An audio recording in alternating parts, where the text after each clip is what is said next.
Have you ever whispered Bloody Mary 3 times into a mirror and waited? What if I told you the real woman behind the legend wasn't a ghost, but a queen? A queen who burned hundreds alive, was hated by her own people, and whose blood-stained legacy still haunts history books to this day. But here's the twist. Was she really the monster we've been told, or just a victim of a vicious smear campaign?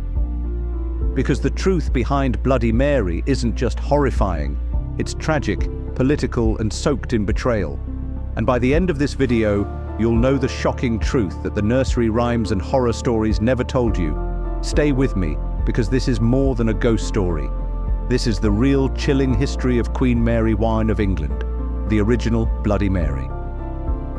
Queen Mary I ruled England for just 5 years, but her reign left such a deep scar that centuries later, kids still dare each other to summon her in the dark. But why? What really happened during her rule to earn her the title Bloody Mary? This video will take you deep into the 16th century, through royal betrayal, brutal executions, religious war, and political manipulation. And we'll ask the big question: was she a bloodthirsty tyrant, or the first female ruler caught in a man's world, vilified for her power? Let's go back to the beginning. Mary Tudor was born in 1516 to King Henry VIII and his first wife, Catherine of Aragon. At first, she was a beloved royal child. But that all changed when Henry VIII became obsessed with having a male heir. He divorced Catherine, broke away from the Catholic Church, and married Anne Boleyn. Mary, just a teenager, was declared illegitimate and stripped of her title. Imagine going from princess to political outcast overnight. Her mother was exiled. She wasn't even allowed to see her, and she was forced to acknowledge Anne Boleyn as queen. Mary refused. It was the first of many acts of defiance that would shape her life and her reputation. For years, Mary lived in the shadows, under constant pressure from her father. She watched as her family crumbled. Anne Boleyn was executed, her half-brother Edward was born, and Protestantism spread like wildfire through England. Mary was a devout Catholic. That was dangerous in a country turning Protestant. Still, she never gave up her faith, even when it meant risking her life. When Henry VIII died, her younger brother Edward VI became king. He was just 9 years old, but surrounded by Protestant advisors who saw Mary as a threat. They tried to force her to convert. She refused. And after Edward's early death, a new plan unfolded: to cut her out of the line of succession entirely. Enter Lady Jane Grey. Lady Jane Grey was proclaimed queen in 1553. She was just 16. But Mary, she wasn't backing down. She rallied her supporters, raised an army, and marched to London. The people, many still loyal to the old Catholic ways, rose up with her. 9 days after being crowned, Jane Grey was overthrown. Mary entered London triumphantly and was crowned the first true Queen Regnant of England.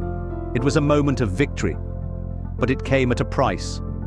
Jane was imprisoned, and later executed. A teenage girl sacrificed in the brutal games of power. Now Mary had the throne, but peace wouldn't last. Mary had one goal: to restore Catholicism in England. And she didn't just pass laws, she lit the flames. Hundreds of Protestants were arrested, tried, burned at the stake. These weren't just nobles or rebels. These were preachers, teachers, and everyday people. The most infamous moment: the burning of Hugh Latimer and Nicholas Ridley in Oxford, 2 Protestant bishops. As the flames rose, Latimer reportedly shouted, "Be of good comfort, for we shall this day light such a candle, as I trust shall never be put out." The executions shocked the public, and it was during this time that Mary earned her infamous nickname, Bloody Mary. But here's where it gets complicated. Mary's marriage to Philip II of Spain was supposed to secure her legacy, but the English hated him. He barely spent time with her. And the worst part, Mary believed she was pregnant. Her belly swelled. The court prepared for an heir, but months passed, and no baby came. Historians believe it was a phantom pregnancy, possibly caused by the immense stress and pressure she was under. It broke her emotionally and politically. No child meant no Catholic heir. Her dream of restoring the faith began to slip, and then came the rebellion. In 1554, the Wyatt Rebellion erupted, an attempt to remove Mary and stop her marriage to Philip. Though it failed, it showed just how unpopular her rule had become.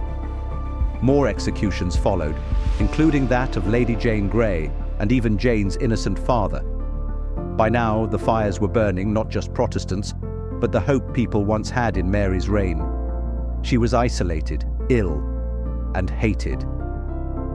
In 1558, at just 42 years old, Mary died, alone, childless, and broken. Her sister Elizabeth would become queen next and rewrite the story. Mary's reputation, sealed in blood. Here's the twist no one talks about. Mary didn't kill more people than other monarchs. Her father, Henry VIII, executed tens of thousands. Elizabeth I burned and hanged Catholics too. But Mary, because she was the first woman to rule England in her own right, was painted as hysterical, weak, and cruel. Was she really more brutal? Or just remembered that way?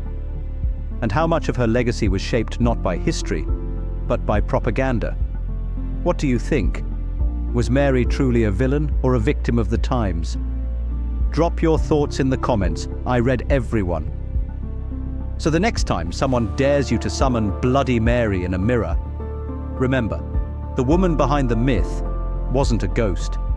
She was a queen, fierce, flawed, and unforgettable.